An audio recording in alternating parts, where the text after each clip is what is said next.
Hello friends, welcome back to my channel. ಇವತ್ತು ಬೆಳಗಿನ ಹಸಿವಿಗೆ, ಸಂಜೆಯ ಸಣ್ಣ ಹಸಿವಿಗೆ ಲೈಟಾಗಿ ಏನಾದರೂ ತಿನ್ನಬೇಕು ಅಂತ ಅನಿಸ್ದಾಗ ನಾವು ಈ ತಿಂಡಿನ ನಾವು ಮಾಡ್ಕೋಬೋದು. ಅದೇ ನಮ್ಮ ಅವಲಕ್ಕಿ. ಉಪವಾಸ ಇದ್ದಾಗ ಮಾಡ್ಕೊಂಡು ತಿನ್ನುವಂಥ ಅವಲಕ್ಕಿ.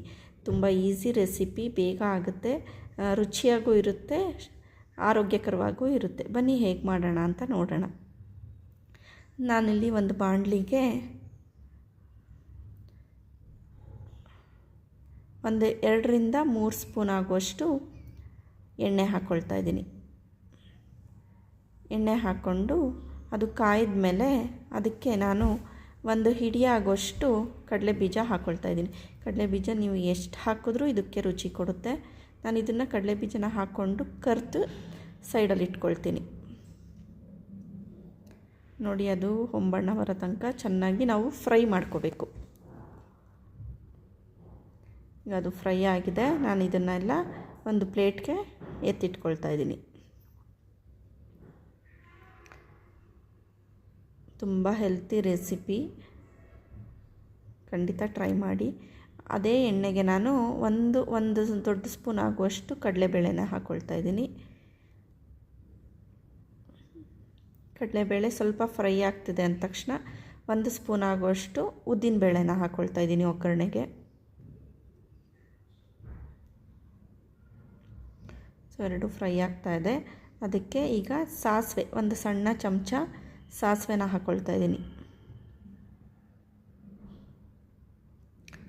ಸಾಸಿವೆ ಸ್ವಲ್ಪ ಸಿಡಿತಾ ಇದೆ ಅಂದ ತಕ್ಷಣ ನಾನೀಗ 3 ಮೆಣಸಿನ್ಕಾಯಿಗಳನ್ನ ಹಾಕ್ಕೊಳ್ತಾ ಇದ್ದೀನಿ. ಉದ್ದುದ್ದಕ್ಕೆ ಹೆಚ್ಕೊಂಡಿದ್ದೀನಿ. ಇದನ್ನು ಫ್ರೈ ಮಾಡ್ಕೊಳ್ತಾ ಇದ್ದೀನಿ. ಈಗ ನಾನು 1 ದಪ್ಪ ಈರುಳ್ಳಿ, ಅರ್ಧ ಕ್ಯಾರೆಟು, ಕರಿಬೇವಿನ ಸೊಪ್ಪು, ಈರುಳ್ಳಿನ ಉದ್ದುದಕ್ಕೆ ಕಟ್ ಮಾಡ್ಕೊಂಡಿದ್ದೀನಿ. ನಿಮಗೆ ಸಣ್ಣದಾಗಿ ಬೇಕಂದರೆ ಸಣ್ಣದಾಗಿ ಕೂಡ ಹೆಚ್ಕೋಬೋದು. ನಾನು ಕ್ಯಾರೆಟ್ನ ತುರಿದಿಟ್ಕೊಂಡಿದ್ದೀನಿ. ಇದನ್ನೆಲ್ಲ ನಾನು ಇದೇ ಒಗ್ಗರಣೆಗೆ ಹಾಕ್ಕೊಳ್ತಾ ಇದ್ದೀನಿ. ಜೊತೆಗೆ ಹಾಕ್ಕೊಳ್ತಾ ಇದ್ದೀನಿ, ಸಪ್ರೇಟಾಗಿ ಏನೂ ಹಾಕಿಲ್ಲ. ಈರುಳ್ಳಿ ನಿಮಗೆ ಹೆಂಗೆ ಬೇಕಾದರೂ ಉದ್ದಕ್ಕೆ, ಸಣ್ಣಕ್ಕೆ ಹೆಂಗೆ ಬೇಕಾದ್ರೂ ಕಟ್ ಮಾಡಿ ಹಾಕ್ಕೊಳ್ಳಿ. ಈ ಥರ ಹಾಕ್ಕೊಂಡ್ರೆ ಚೆನ್ನಾಗಿರುತ್ತೆ. ನಾನಿಲ್ಲಿ ಇಬ್ಬರಿಗಾಗುವಷ್ಟು ಮಾಡ್ತಾಯಿದ್ದೀನಿ. ಅದಕ್ಕೆ ನಾನು ಒಂದು ಮೀಡಿಯಮ್ ಸೈಜ್ ಈರುಳ್ಳಿ ನನಗೆ ಸಾಕಾಗುತ್ತೆ. ಸೊ ನೋಡಿ, ಇದು ಸ್ವಲ್ಪ ಫ್ರೈ ಆಗ್ತಿದೆ ಅಂದಾಗ ನಾವು ಈ ಥರ ಕೈ ಆಡಿಸ್ತಾ ಇರಬೇಕು, ಇಲ್ಲಾಂದರೆ ಅದು ಸೀದೋಗ್ಬಿಡುತ್ತೆ. ಈಗ ನಾನು ಅರ್ಧ ಟೊಮೆಟೊನ ಹಾಕ್ಕೊಳ್ತಾ ಇದ್ದೀನಿ ಕಟ್ ಮಾಡಿ. ಟೊಮೆಟೊನ ಸಣ್ಣದಾಗಿ ಹೆಚ್ಕೊಂಡಿದ್ದೀನಿ. ಉದ್ದಕ್ಕೆ ಹೆಚ್ಚಬೇಡಿ, ಚೆನ್ನಾಗಾಗಲ್ಲ. ಸಣ್ಣದಾಗಿ ಹೆಚ್ಕೊಂಡ್ರೆ ಚೆನ್ನಾಗಿರುತ್ತೆ. ನಿಮಗೆ ತುಂಬ ಟೊಮೆಟೊ ಬೇಕು ಅಂದರೆ ಟೊಮೆಟೊ ಜಾಸ್ತಿ ಹಾಕ್ಕೋಬೋದು. ಇಲ್ಲಿ ನಾನು 2 ಗ್ಲಾಸು ದಪ್ಪ ಅವಲಕ್ಕಿನ ನಾನು ತೊಳೆದು ಇಟ್ಕೊಂಡಿದ್ದೀನಿ, ನೆನೆಸ್ಕೊಂಡಿಲ್ಲ, ತೊಳೆದು ಇಟ್ಕೊಂಡಿದ್ದೀನಿ. 2-3 ಸರಿ ಚೆನ್ನಾಗಿ ನೀರಲ್ಲಿ ತೊಳೆದು ಇಟ್ಕೋಬೇಕು. ಈಗ ನಾನು ಇದನ್ನು ಟ್ರಾನ್ಸ್ಫರ್ ಮಾಡ್ಕೊಳ್ತಾ ಇದ್ದೀನಿ. ಈ ಒಗ್ಗರಣೆಗೆ ಅವಲಕ್ಕಿ ತೊಳೆದಿಟ್ಕೊಂಡಿರೋ 2 ಗ್ಲಾಸು ಅವಲಕ್ಕಿನ ನಾನು ಹಾಕ್ಕೊಳ್ತಾ ಇದ್ದೀನಿ. ನಾನು ಇಬ್ಬರಿಗಾಗುವಷ್ಟು ಮಾಡ್ತಾ ಇರೋದು. ನಿಮಗೆ ಜಾಸ್ತಿ ಬೇಕು ಅಂದರೆ ಅಳತೆಗಳನ್ನ ಡಬಲ್ ಮಾಡ್ಕೊಳ್ಳಿ. ಖಾರ ಜಾಸ್ತಿ ಬೇಕು ಅಂದರೆ ಮೆಣಸಿನ್ಕಾಯಿ ಕೂಡ ಜಾಸ್ತಿ ಮಾಡ್ಕೊಳ್ಳಿ. ನಮಗೆ ಟೊಮೆಟೊ ಜಾಸ್ತಿ ಹುಳಿ ಬೇಕು ಅಂದರೆ ಟೊಮೆಟೊ ಕೂಡ ಜಾಸ್ತಿ ಹಾಕ್ಬೋದು. ಸೊ ನಾನು ಲಾಸ್ಟಲ್ಲಿ ನಿಂಬೆಹಣ್ಣು ಯೂಸ್ ಮಾಡ್ತಿರೋದ್ರಿಂದ ಟೊಮೆಟೊ ಕಡಿಮೆ ಹಾಕ್ಕೊಂಡಿದ್ದೀನಿ. ನಾನಿಲ್ಲಿ ಸಣ್ಣದಾಗಿ ಕಟ್ ಮಾಡಿರುವಂಥ ಕೊತ್ತಂಬರಿ ಸೊಪ್ಪನ್ನು ಹಾಕ್ಕೊಳ್ತಾ ಇದ್ದೀನಿ. ಈಗ ನಾನು ಉಪ್ಪು ಹಾಕ್ಕೊಂಡಿರಲಿಲ್ಲ, ಉಪ್ಪು ಅರಿಶಿನ. ನಾನು ಇದೇ ಟೈಮಲ್ಲಿ ಸ್ವಲ್ಪ ನೀರನ್ನ ಚುಮ್ಕಿಸ್ಕೊಂಡು ಅದಕ್ಕೆ ಸ್ವಲ್ಪ ಅರಿಶಿನ, ರುಚಿಗೆ ಎಷ್ಟು ಬೇಕು ಉಪ್ಪು, ಎರಡನ್ನೂ ಹಾಕ್ಕೊಳ್ತಾ ಇದ್ದೀನಿ. ನಿಮ್ಗೆ ಇದನ್ನು ಬೇಕಾದರೆ ಒಗ್ಗರಣೆ ಟೈಮಲ್ಲೇ ಹಾಕ್ಕೋಬೋದು. ನಾನು ಈಗ ಹಾಕ್ತಾಯಿದ್ದೀನಿ. ಈಗ ಹಾಕಿದ್ರೂ ಏನೂ ತೊಂದರೆ ಇಲ್ಲ, ಚೆನ್ನಾಗಿರುತ್ತೆ. ಒಂದು 1/4 ಲೋಟ ಆಗುವಷ್ಟು ನೀರನ್ನ ಚುಮ್ಕಿಸ್ಕೊಂಡಿರಿ ನೀವು ಇದ್ರ ಮೇಲೆ. ಹಾಗೆ ಡ್ರೈಯಾಗಿ ಮಾಡಿಕೊಂಡ್ರೆ ಚೆನ್ನಾಗಿರಲ್ಲ. ಒಂದು 1/4 ಗ್ಲಾಸ್ ಆಗುವಷ್ಟು ಸಣ್ಣ ಲೋಟದಲ್ಲಿ ಒಂದು 1/4 ಅರ್ಧ ಗ್ಲಾಸ್ ಆಗುವಷ್ಟು ನೀರನ್ನು ಹಾಕ್ಕೊಂಡಿರಬೇಕು ನೀವು.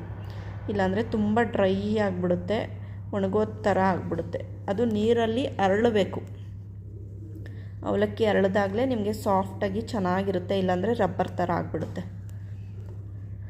ಸೊ ನಾನೆಲ್ಲ ಮಿಕ್ಸ್ ಮಾಡ್ಕೊಳ್ತಾ ಇದ್ದೀನಿ ನೀಟಾಗಿ. ತುಂಬ ನೀರು ಜಾಸ್ತಿ ಆದರೆ ಮುದ್ದೆ ಥರ ಆಗಿಬಿಡುತ್ತೆ. ನೀವು ಸಣ್ಣ ಲೋಟದಲ್ಲಿ 1/4ರಿಂದ ಅರ್ಧ ಲೋಟ ಅಷ್ಟೇ ಹಾಕೋಬೇಕು. ದೊಡ್ಡ ಲೋಟ ಆದರೆ 1/4 ಲೋಟ ಅಷ್ಟೇ. ಚೆನ್ನಾಗಿ ಮಿಕ್ಸ್ ಮಾಡಿ ನಾನು ಮುಚ್ಚಿಡ್ತಾ ಇದ್ದೀನಿ. ಅದು ಆ ಹಬೆಲೆ ಚೆನ್ನಾಗಿ ಅರಳಬೇಕು. ಸೊ 1-2 ನಿಮಿಷ ನಾನು ಮುಚ್ಚಿಡ್ತಾಯಿದ್ದೀನಿ. ಲೋ ಫ್ಲೇಮಲ್ಲಿರಲಿ, ಹೈ ಫ್ಲೇಮ್ ಮಾಡ್ಕೋಬೇಡಿ, ಸೀದೋಗ್ಬಿಡುತ್ತೆ. ಸೊ ನೋಡಿ ಚೆನ್ನಾಗಿ ಅರಳಿದೆ, ಅವಲಕ್ಕಿ ರೆಡಿಯಾಗಿದೆ. ಇವಾಗ ನಾನು ನಿಂಬೆಹಣ್ಣು ಹಾಕ್ಕೊಳ್ತಾಯಿದ್ದೀನಿ. ಒಂದು ಅರ್ಧ ನಿಂಬೆಹಣ್ಣು ಹಾಕ್ಕೊಳ್ತಾಯಿದ್ದೀನಿ. ನಾನು ಹುಳಿ ನಿಂಬೆಹಣ್ಣು ಹಾಕಿದ್ರಿಂದ ಟೊಮೆಟೊ ಕಡಿಮೆ ಮಾಡಿದ್ದೀನಿ. ಇವಾಗ ಕೊನೆಯಲ್ಲಿ ಫ್ರೆಶ್ಶಾಗಿ ತುರ್ಕೊಂಡಿರೋ ಕಾಯಿ ತುರಿನ ಉದುರಿಸ್ಕೊಂಡ್ರೆ ನಮ್ಮ ರುಚಿಕರವಾದ ಅವಲಕ್ಕಿ ರೆಸಿಪಿ ರೆಡಿಯಾಗಿದೆ. ಖಂಡಿತ ಇಷ್ಟ ಆದರೆ ಲೈಕ್ ಮಾಡಿ, ಶೇರ್ ಮಾಡಿ, ಸಪೋರ್ಟ್ ಮಾಡಿ, ಸಬ್ಸ್ಕ್ರೈಬ್ ಮಾಡಿ. ಚಾನಲ್ಗೆ ಸಬ್ಸ್ಕ್ರೈಬ್ ಆಗಿಲ್ಲ ಅಂದರೆ ಖಂಡಿತ ಸಬ್ಸ್ಕ್ರೈಬ್ ಮಾಡಿ. ನೋಡಿ ನಮ್ಮ ರುಚಿಕರವಾದ ಅವಲಕ್ಕಿ ಎಷ್ಟು ಚೆನ್ನಾಗಿ ರೆಡಿಯಾಗಿದೆ. ನೀವು ಖಂಡಿತ ಟ್ರೈ ಮಾಡ್ತೀರಾ ಅಲ್ವಾ?